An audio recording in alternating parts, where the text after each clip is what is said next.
साथियों, हमें petrol diesel का उपयोग कम करना होगा। शहरों में जहां मेट्रो है, वहां हम तय करें कि हम मेट्रो का ही उपयोग करेंगे। ज्यादा से ज्यादा मेट्रो में ही जाएंगे। अगर कार में ही जाना जरूरी है, तो फिर कार पूल करने का प्रयास करें।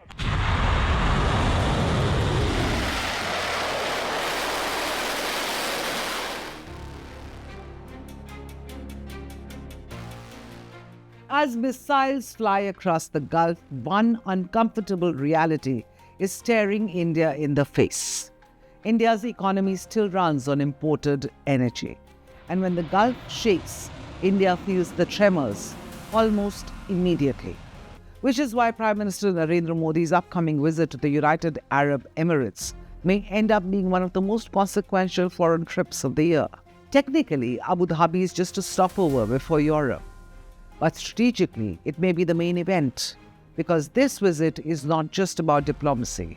It is about survival in an increasingly unstable region.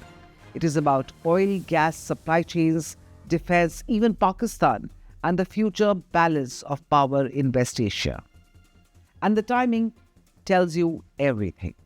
Every Gulf country right now is recalculating its partnerships after the Iran war. The big question is, when the region gets dangerous, who can you really rely on? And India wants the answer to be New Delhi.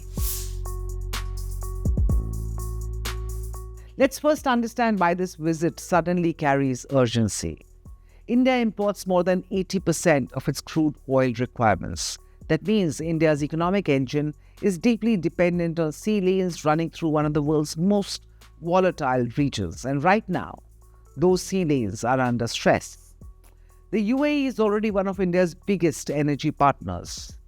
This year, ADNOC, Abu Dhabi's state-owned energy giant, signed a massive LNG agreement with India worth nearly $3 billion.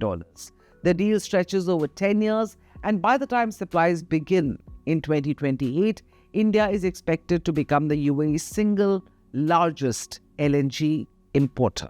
Now that tells you something. This is no longer a buyer-seller relationship. This is strategic interdependence. But here is where things get even more interesting. The UAE recently quit OPEC. Now think about what that means from India's perspective. India does not just need cheap oil anymore. It needs reliable oil, predictable oil, oil that keeps flowing even when missiles start flying across the Gulf. And that brings us to the biggest nightmare scenario for India, the Strait of Hormuz. If Hormuz gets disrupted, India's energy security takes a direct hit, which is why India and the UAE are now quietly exploring ways to bypass Hormuz altogether.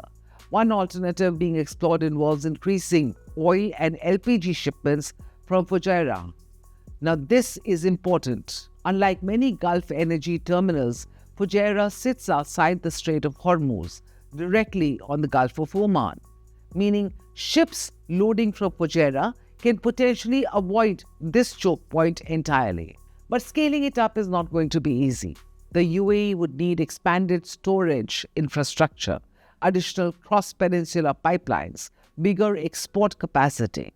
In other words, this is no longer just an energy conversation. It is strategic infrastructure planning for a more dangerous world. And the urgency became very real recently. On the 4th of May, the UAE accused Iran of launching ballistic missile and drone attacks targeting this very Fujairah port. 3 Indians were also injured. A day later, Prime Minister Modi condemned the attacks and reiterated India's solidarity with the UAE. That response was noticed carefully in Abu Dhabi, because moments like these reveal who stands with you during crises. And India-UAE energy ties are already much deeper than most people realize. And then there is the bigger geopolitical project quietly returning to the table, IMEC, the India, Middle East, Europe Economic Corridor. the proposed trade corridor linking India to Europe through the UAE, Saudi Arabia, Jordan, and Israel. Now remember, when IMEC was announced, many dismissed it as an ambitious diplomatic PowerPoint presentation. But the Iran war has changed that conversation. Suddenly, countries are actively searching for alternatives to vulnerable maritime choke points. And IMEC now looks less like a fantasy and more like a strategic insurance. For India, this matters enormously because IMEC is not just about trade, and it is also about embedding India deeper into the economic architecture of West Asia. But energy is only one layer of the story. The bigger shift is happening in defense and security cooperation. And this is where things get extremely interesting. Last year, Saudi Arabia, the UAE's regional rival, signed a defense pact with Pakistan. That got Delhi's attention. Soon after, UAE President Sheikh Mohammed bin Zayed arrived in New Delhi with his entire cabinet in tow, and something significant happened. India and the UAE signed a letter of intent on defense cooperation, a signal that Abu Dhabi was willing to deepen military ties with India in ways we had not seen before. Now Modi is returning to Abu Dhabi to potentially convert that intent into something more operational. The discussions reportedly include defense manufacturing, cybersecurity, counter-terror coordination, and special operational cooperation.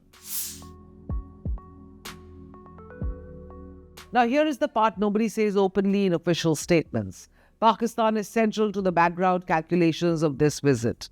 Over the last year, Islamabad has aggressively tried rebuilding influence in the Gulf, especially with Saudi Arabia and Qatar. And Delhi does not want Pakistan regaining lost ground there, especially after Operation Sindoor last year fundamentally altered regional perceptions about India's military posture. So what is Modi's UAE visit really about? It is about energy security in a dangerous region. It is about building alternatives before the next crisis hits. It is about defense cooperation that is becoming steadily more serious. It is about securing India's strategic footprint in the Gulf before rivals do. And yes, it is also about the millions of Indians living and working in the UAE whose futures are directly tied to regional stability. This is not a ceremonial stopover. This is geopolitical positioning. Stay tuned to Times Axis and keep watching the world through India's lens.